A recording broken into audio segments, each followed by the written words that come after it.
আজ তৈরি করলাম চাটনি উপমা। এই গরমে ভীষণ তৃপ্তিদায়ক। চলুন রেসিপিটি একবার দেখে নিই।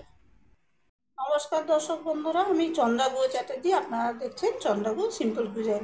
এর আগের দিন আমি দই দিয়ে সুজির উপমা দেখিয়েছিলাম। আজকে একটু অন্যভাবে করছি। দেখুন, রিফাইন তেলে মানে সাদা তেলে আমি একটু শুকনো লঙ্কা একটু ভালো করে ভেজে নিয়েছি। নিয়ে আমি যে ফোড়ন দিচ্ছি, দেখুন, ছোলার ডাল আর অরহর ডাল, পিওলির ডাল, জিরা আর গোটা সরষে, কালো সরষে ফোড়নটা দিয়ে নিচ্ছি।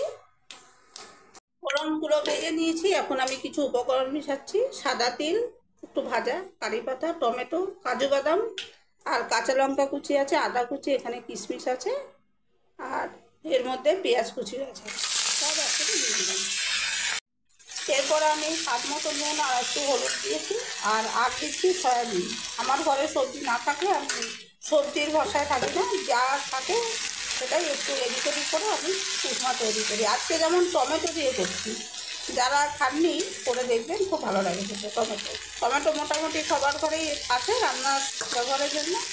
তো আর কিছু না থাক, কারি পাতা যদি থাকে আর শুধু টমেটো, তাই দিয়ে করে দেবেন, দেখবেন ভীষণ সুন্দর খেতে হয়। অবশ্যই একটু গুড় দিয়ে দেবেন। আমি গুড় দিয়ে, আপনারা একটু চিনি দিয়ে দেবেন, তাহলে স্বাদের ব্যালেন্সটা ভালো হবে। আচ্ছা, এবার আমি এই সব কিছু খুব ভালো করে মিশিয়ে ঢাকা দিয়ে ভেজে নেব। কিছু প্রায় ভাজা ভাজা হয়ে গেছে। যেসব দর্শক বন্ধুরা দেখছেন ভিডিওটি, তাদের উদ্দেশ্যে বলি, আমাদের ঘরে একটু পেঁয়াজ দিয়ে উপমা সবাই ভালোবাসে, ওই জন্য আমি পেঁয়াজ দিই। আর আপনারা কেউ যদি রেসিপিটি ট্রাই করতে চান, একইভাবে পেঁয়াজ ছাড়াও করতে পারেন, একটা হিং যোগ করতে পারেন যদি ভালো লাগে। সুজিটা আমি আগে থেকেই শুকনো ভেজে রেখেছি, এটা এবার এতে দিয়ে দেবো। কিছু একটু ভালো করে ভেজে নেবো এসব। এই পর্যায়ে আমি গুড় দিচ্ছি, এতে স্বাদের ব্যালেন্সটা ভালো হবে। গুড়টা এখন দিয়ে দিলাম। কেন, আপনারা কেউ যদি চিনি দিতে চান দেবেন, আমি চিনি ছাড়াই করি, আমাদের ঘরে চিনিটা ব্যবহার করি না, গুড় দিই। গুড়টা দিলাম, এখন গুড়টা গলে যাবে। আর এই সুজিটা আমি একটু ঝরঝরে করব।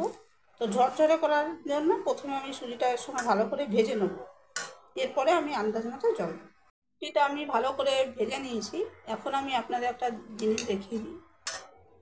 এই দেখুন, এটা আম পুদিনা বাটা আছে, গুড় আর কাঁচা লঙ্কা আদা দিয়ে রেসিপি আমার চ্যানেলে আছে। আজকে আমি এই চাটনিটা দিয়ে সুজিটা করবো। চাটনি একটু মিশিয়ে দেবো, খুব ভালো স্বাদ হবে। তার আগে আমি এই যে জল রেখেছি, এই জলটা আমি আজকে একবারেই মিশিয়ে দেবো। দিয়ে লাগলে আমি আবার দেখিয়ে দেবো আপনাদের। আর মেশাচ্ছি, এটা মেশাবেন কিনা আপনাদের রুচি। আমি আগের দিন দই দিয়ে করেছি, আমি সব দিন একটু পাল্টে পাল্টে করি, সেটা আমার চ্যানেলের বিভিন্ন রান্না দেখলেও আপনারা বুঝতে পারবেন।